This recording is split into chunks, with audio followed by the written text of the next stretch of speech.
Sabe, e se o grande lance da educação não fosse só acumular conhecimento, mas sim a capacidade de fazer alguma coisa com ele? É sobre isso que a gente vai conversar.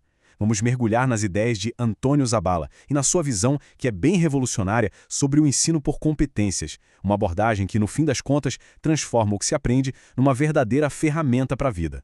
Para começar, vamos imaginar uma situação. Alguém perdido no deserto. Saber que a fórmula da água é H2O vai salvar essa pessoa? Acho que não, né? O que vai salvá-la de verdade é saber como encontrar água, como purificar, como racionar. Essa é a diferença crucial entre simplesmente saber e ser competente. E é exatamente isso que vamos destrinchar aqui. Bom, esse é o nosso roteiro. A gente começa questionando a famosa decoreba, depois define o que é competência de verdade, explora as 4 dimensões disso aí, vê como tudo se encaixa na prática e, por fim, como se avalia o que realmente importa. Então, vamos direto ao ponto. Por que aquele modelo tradicional, tão focado em memorizar as coisas, talvez já não dê mais conta do recado? Olha, vamos ser sinceros. Boa parte da nossa formação na escola foi para a gente ser bom de prova, né? Decorar fatos, fórmulas. Mas para pensar.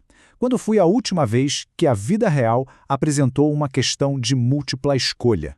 Pois é, Zabala argumenta justamente isso, que esse modelo acaba nos deixando meio despreparados para os problemas reais, aqueles bem complexos que aparecem todo dia. É aqui que a coisa muda de figura com a proposta do Zabala. Se o objetivo não é só acumular conhecimento, qual é a alternativa? A resposta está numa palavrinha: competência. Zabala define competência como a capacidade de mobilizar saberes. E essa palavra, mobilizar, ela é a chave de tudo. Não é só ter o conhecimento guardado lá no fundo da cabeça, sabe? É saber pescar a informação certa, combinar com outra e usar tudo isso junto para resolver um problema real, ali, naquele momento, naquele contexto. Essa frase aqui, ela resume tudo perfeitamente. Competência não é sobre o que está na cabeça, mas sobre o que se consegue fazer com aquilo que está na cabeça. É a ponte que liga o pensamento com a ação. Mas que saberes são esses que a gente precisa mobilizar? O Zabala divide em 4 dimensões. Dá para pensar nelas como as ferramentas essenciais que a gente guarda na nossa caixa de ferramentas do conhecimento. A primeira ferramenta é o conteúdo fatual. Pensa nos tijolos do conhecimento. Datas, nomes, fórmulas. É aquele tipo de informação que se decora mesmo. É a base, o ponto de partida. Mas como a gente vai ver, só os tijolos não levantam uma casa. Saber o ano da proclamação da República ou a fórmula da água são exemplos perfeitos. São fatos isolados, que a gente aprende por repetição. São úteis, claro que sim, mas sozinhos são bem limitados. Agora a gente adiciona uma camada de profundidade. O conteúdo conceitual vai além do fato e quer saber o porquê das coisas. Não basta saber que a água é H2O. O negócio é entender o ciclo da água, como ela se move, por que ela é tão essencial. Aqui, a decoreba sai de cena e entra a compreensão. Pensa no desafio de explicar o efeito estufa. Não dá para só listar fatos. É preciso conectar ideias de química, de física, de ecologia para construir uma explicação que faça sentido. Isso é o pensamento conceitual em ação. Ok, agora vamos da teoria para a mão na massa. A terceira dimensão é o conteúdo procedimental, ou seja, o saber fazer. É aqui que o conhecimento vira uma habilidade, uma técnica que a gente pode usar para chegar a um resultado. Desde uma coisa simples como usar um dicionário, até conduzir um experimento no laboratório ou escrever um e-mail profissional. Tudo isso são habilidades procedimentais. E elas não são aprendidas lendo um livro, mas sim com muita prática. Para fechar, vem a dimensão que meio que amarra tudo, o conteúdo atitudinal. Isso aqui não é sobre o que a gente sabe ou o que a gente faz, mas sobre quem a gente é.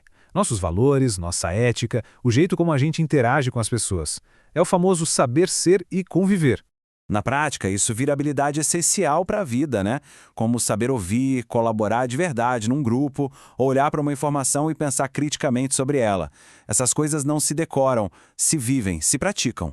Beleza, agora que a gente já tem as 4 ferramentas na mão, chegou a hora da verdade.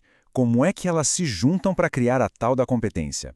Um ponto super importante. O Zabala não joga a memória fora, tá? Os fatos são os tijolos. Mas um monte de tijolo empilhado não é uma casa. Precisa de uma planta, um projeto, que são os conceitos, das habilidades para construir os procedimentos e do cuidado para manter tudo em pé, as atitudes. Essa imagem aqui mostra a virada de chave. A escola mais tradicional se concentrava muito em saber sobre as coisas. Já a abordagem por competências quer integrar tudo: o saber fazer, o saber ser e o saber conviver. É quase como uma receita de bolo, olha só. Os fatos são os ingredientes, os conceitos, a receita, as habilidades são as técnicas de confeitaria e as atitudes são aquele toque especial do cozinheiro. Juntando tudo, o resultado é alguém pronto para agir no mundo de forma eficaz. Bom, se a gente muda o jeito de ensinar, tem que mudar o jeito de avaliar também. Afinal, como é que se dá uma nota para a competência? A avaliação por competências muda a pergunta. Em vez de o que a pessoa sabe, a pergunta vira o que a pessoa consegue fazer com o que sabe. Ao invés de uma prova sobre efeito estufa, o desafio seria, por exemplo, criar um plano para reduzir a pegada de carbono da escola. Isso exige aplicar todos os 4 tipos de conhecimento juntos. E para a gente terminar, fica essa reflexão. A educação deveria se preocupar em encher baldes ou em construir caixas de ferramentas. O foco deveria ser só em acumular informação ou em desenvolver as ferramentas que a gente precisa para a vida? A visão de Zábala, sem dúvida, nos desafia a escolher a caixa de ferramentas, sempre.